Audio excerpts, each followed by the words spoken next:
Ah, The Simpsons. For the last 30 years, you've made us laugh both on the small screen. Okay, don't panic. Remember what the instructor said. If you ever get into trouble, all you need to do is... Feels like I'm wearing nothing at all. Nothing at all. Nothing at all. Stupid sexy Flanders! And the big screen. Spider Pig, does whatever a Spider Pig does. Can he swing from a web? No, he can't. He's a pig. Look out, he is a Spider Pig. Now in that time, we've seen our fair share of bad Simpsons video games.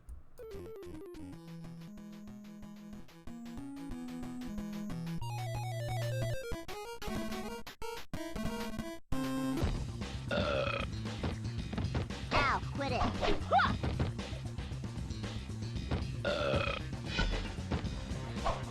Mediocre Simpsons games.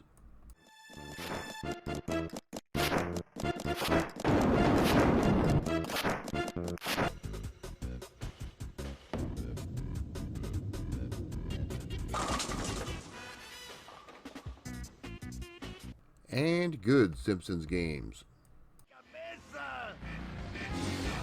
Give my best to the New Deal. Gracias, I guess. Chase an ambulance. I will never make one. But today, we are taking a look at one of the best Simpsons games, the Simpsons arcade game from Konami. We are going to cover the facts, worst YouTube video ever, the fiction, Pi is exactly 3. and a deep, dark secret about everyone's favorite blue-haired hottie, Marge Simpson. So let's go to Springfield and hang out with everyone's favorite jaundice-colored family as we discuss the history of the Simpsons arcade game. The Simpsons arcade game is a 4-player beat-em-up developed by Konami.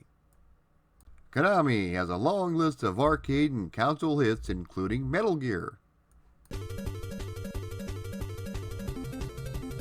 Contra, and Castlevania. Konami wanted to prove its arcade dominance by releasing one of the greatest beat-em-ups of all time. You couldn't go into an arcade back in 1989 without hearing this familiar theme song.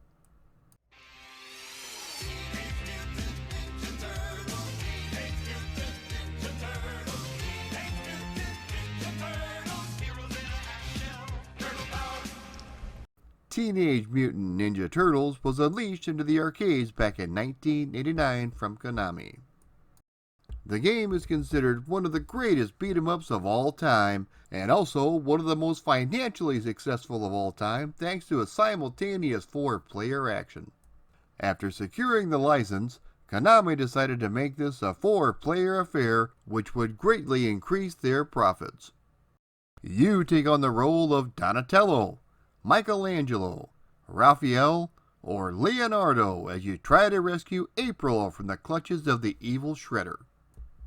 The game is based on the 1980s cartoon, which is evident by the different colored masks and also the voice samples they use. The name was changed to Teenage Mutant Hero Turtles in England due to the BBC deeming the word ninja as having violent connotations for a children's program. Your method of attack is fairly simple. You have an attack button and a jump button. By pressing both buttons together, you'll do your special move. There are also various pizza power-ups throughout the levels. There are a total of 6 levels to complete, and at the end of each level is a mini-boss that you have to fight. If you make it through all these levels, you'll have to duke it out with Shredder himself.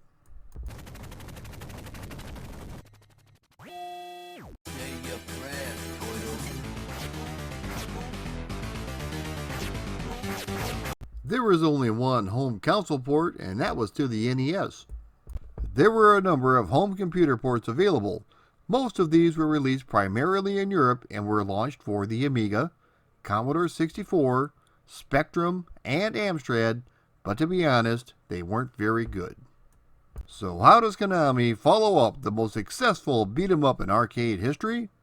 They licensed the bad boy himself, Bart Simpson. The Simpsons arcade game was released in 1991 by Konami. The game runs on a modified version of the Teenage Mutant Ninja Turtle software, which would explain why the play mechanics and graphics are so similar. The game utilized the same control scheme found in Teenage Mutant Ninja Turtles, but this time you have the ability to team up and do double team moves. Players have the ability to choose either Marge, Homer, Lisa, or Bart, as they set out to rescue Maggie from the clutches of Smithers and Mr. Burns.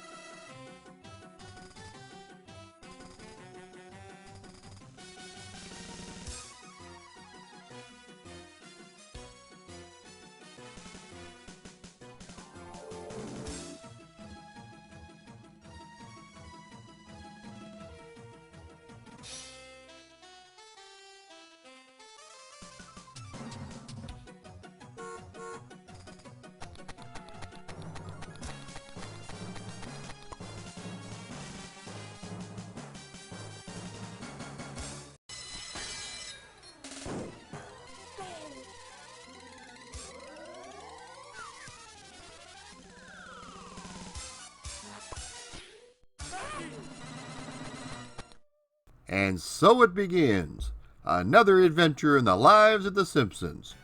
The game is spread out across 8 levels. You'll be traversing all over Springfield, including downtown Springfield.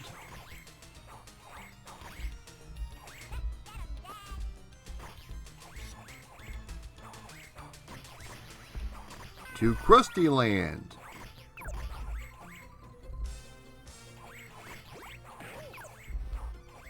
A graveyard.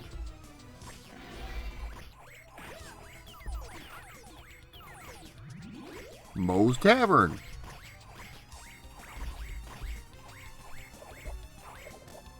And ultimately, the power plant, where you face off against Mr. Burns.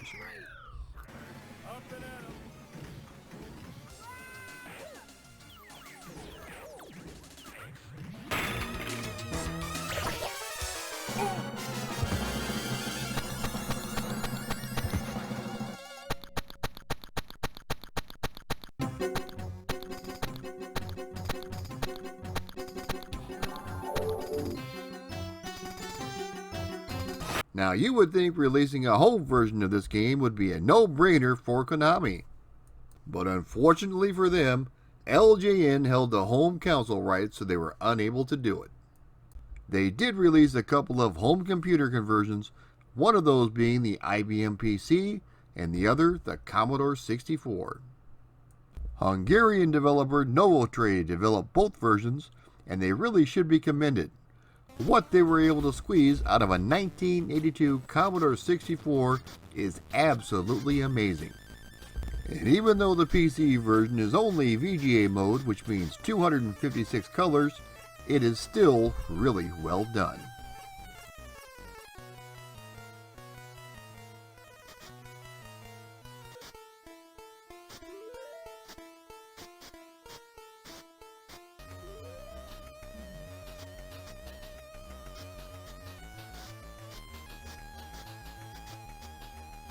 Now let's take a look at the MS-DOS version. I was really impressed with this back in 1992, and I still am today. Clearly, the 256 color mode and higher resolution really helps. The only thing that's missing from this conversion are the actual voice samples from the arcade game. All in all though, this is an excellent port.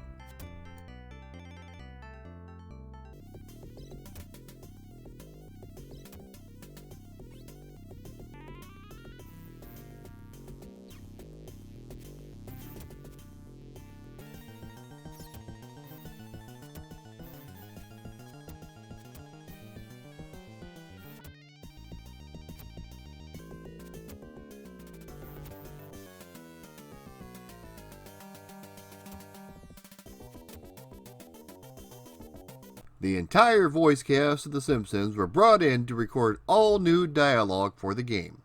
There is, however, one notable exception, and that is Harry Shearer. He was off filming a movie, so what sounded like was used instead, but unfortunately, it sounds nothing like Mr. Burns. So what is this deep, dark secret that Marge Simpson has been hiding for the last 30 years? Why would she have such a strange and outdated hairstyle, even by 1989 standards? Matt Groening, best known as the creator of The Simpsons, first envisioned Marge as being a bunny rabbit. With the arcade game being developed just as Season 2 was taking place, Matt Groening was asked to be a consultant on the arcade game. He told them about Marge secretly being a rabbit, so they decided to implement that into the game. When Marge uses her vacuum cleaner, she inadvertently pulls her hair off, and for a split second you can see the rabbit ears underneath. One other time that you can see the rabbit ears underneath is when Marge gets shocked. The big reveal was going to take place on the final episode of The Simpsons, but was scrapped due to inconsistencies in the storytelling. All of this crazy bunny madness has since been confirmed by Matt Groening on the Season 5 DVD of The Simpsons. The Simpsons arcade game came along at just the right time. Simpsons Mania was running wild and merchandise was flowing like water. Books, t-shirts, toys and games were just a small part of the Simpsons phenomenon. So that about does it for the history of the Simpsons arcade game. If you are a fan of The Simpsons and have never had a chance to try this game, be sure and give it a go. You'll be glad you did. Worst video ever. If you like my videos, please consider supporting me on Patreon. Also, be sure to like, share, and subscribe to my content. It's the only way my little channel can grow. Thank you for watching.